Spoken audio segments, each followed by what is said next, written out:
नमस्ते। कभी सोचा है कि सिंगापुर जैसी मॉडर्न जगह पर च्युइंगम क्यों बैन है?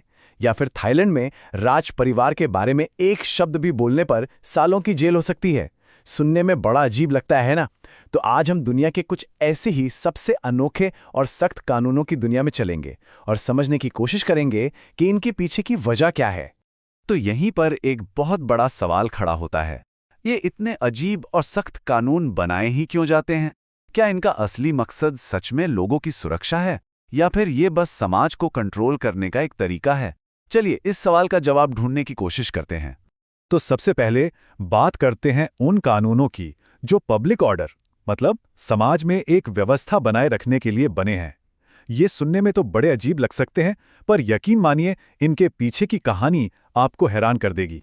सिंगापुर का ही उदाहरण लेते हैं। जरा सोचिए, एक मामूली सी च्युइंगम इतनी बड़ी मुसीबत बन गई कि सरकार को उसे बैन ही करना पड़ा।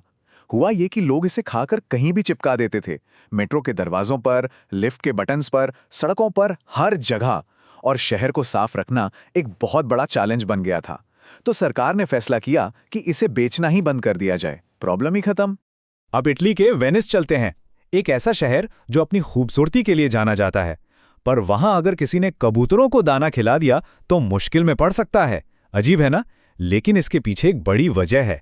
इन कबूतरों की वजह से शहर की जो ऐतिहासिक इमारतें हैं, जो सदियों पुरानी हैं, उनको बहुत नुकसान पहुंच रहा था। तो बस शहर की इस विरासत को बचाने के लिए यह अनोखा कानून लागू कर दिया गया। और अब जापान की बात करते हैं, जहां किसी की कमर का साइज, कमर का साइज नौकरी से जुड़ा हो सकता है। यहाँ एक कानून है जिसे मेटाबो लॉ कहते हैं। इसके मुताबिक कंपनियों के लिए जरूरी है कि वो अपने 40 से 74 साल के कर्मचारियों की कमर का नाप लें, और अगर किसी की कमर तय लिमिट से ज्यादा निकलती है तो कंपनी उन्हें फिट रहने में मदद करती है।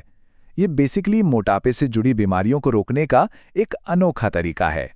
तो ये तो थे पब्लिक ऑर्डर से जुड़े कानून, लेकिन अब हम कुछ ऐसे कानूनों की बात करेंगे जो सिर्फ साफ सफाई या पब्लिक हेल्थ तक ही नहीं रुकते।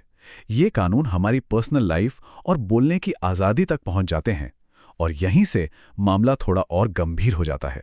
उदाहरण के लिए संयुक्त अरब अमीरात यानी यूएई को देखिए। वहां अगर कोई पब्लिक में अपने पार्टनर के लिए प्यार का इजहार करता है, मतलब पब्लिक डिस्प्ले ऑफ अफेक्शन, तो उसके खिलाफ कानूनी कार्रवाई हो सकती है। वहां के जो लोकल कस्टम्स और कानून हैं वो इस मामले में बहुत सख्त हैं। तो जो चीज़ें शायद दूसरी जगहों पर बिल्कुल नॉर्मल हों, वो वहां एक अपराध बन सकती हैं। बोलने की आज़ादी का दायरा भी हर देश में बहुत अलग है। जैसे नॉर्थ कोरिया में सरकार या उसके लीडर की आलोचना करना ये एक बहुत बड़ा जुर्म माना जाता है, जिसकी सज़ा बहुत ही भयानक हो सकती है, सालों की कैद या उससे भी बदतर। वहीं दूसरी तरफ थाईलैंड में राज परिवार के खिलाफ कुछ भी कहना गैरकानूनी है, और इसकी सज़ा भी कई सालों की जेल है। अब हम उन कानूनों पर आते हैं जहां सज़ा इतनी ज्यादा कठोर है कि सुनकर भी हैरानी होती है। ये कानून इस बात का सबूत है कि दुनिया में न्याय या जस्टिस का मतलब हर जगह कितना अलग हो सकता है। तो आगे बढ़ने से पहले एक टर्म को समझना जरूरी है, केमिकल कैस्ट्रेशन। ये आखिर है क्या? देखिए, ये एक मेडिकल प्रोसेस है। इसमें दवाओं का इस्तेमाल करके किसी व्यक्ति की सेक्सुअल ड्राइव यानी यौन इच्छा को दबा दिया जाता है। कुछ देशों में इसे सजा के तौर पर इस्तेमाल किया जाता है ताकि यौन अपराधी दोबारा वैसा जुर्म न करे। इंडोनेशिया ने महिलाओं के खिलाफ होने वाले अपराधों को रोकने के लिए एक बहुत ही सख्त कदम उठाया है। वहां रेप के दोषियों के लिए जो सजा है उसमें केमिकल कैस्ट्रेशन शामिल है। पर सिर्फ इतना ही नहीं, इसके साथ साथ उन्हें लंबी जेल की सजा भी दी जाती है, और तो और जेल से बाहर आने के बाद भी उन पर पुलिस की कड़ी निगरानी रहती है। मकसद साफ है, ऐसे अपराधों को किसी भी कीमत पर रोकना। कुछ देशों में तो कुछ अपराधों की सजा सीधे सीधे मौत है, और वो भी ऐसे जुर्म के लिए जिनके बारे में सुनकर शायद यकीन न हो। जैसे सिंगापुर को ही ले लीजिए, जो दुनिया के सबसे सेफ देशों में गिना जाता है। वहां अगर कोई बड़ी मात्रा में ड्रग्स की तस्करी करते पकड़ा गया तो सजाए मौत तय है। इसी तरह ईरान में कुछ खास हालातों में बार बार शराब से जुड़े अपराध करने पर भी मौत की सजा दी जा सकती है। और अब शायद सबसे हैरान करने वाला कानून। सोचिए, एक देश से बाहर जाना भी एक बहुत बड़ा जुर्म हो सकता है। हम और आप कहीं भी आने जाने के लिए आज़ाद हैं, लेकिन नॉर्थ कोरिया में अगर किसी नागरिक ने देश छोड़कर भागने की कोशिश भी की तो इसे देशद्रोह जैसा बड़ा अपराध माना जाता है, और इसकी सज़ा भी उतनी ही भयानक है। तो सिंगापुर के च्युइंगम बैन से लेकर नॉर्थ कोरिया के देश छोड़ने पर लगी पाबंदी तक, इन सब अजीब और सख्त कानूनों को देखने के बाद हम वापस उसी शुरुआती सवाल पर आ जाते हैं, आखिर किसी भी कानून का असली मकसद क्या होना चाहिए?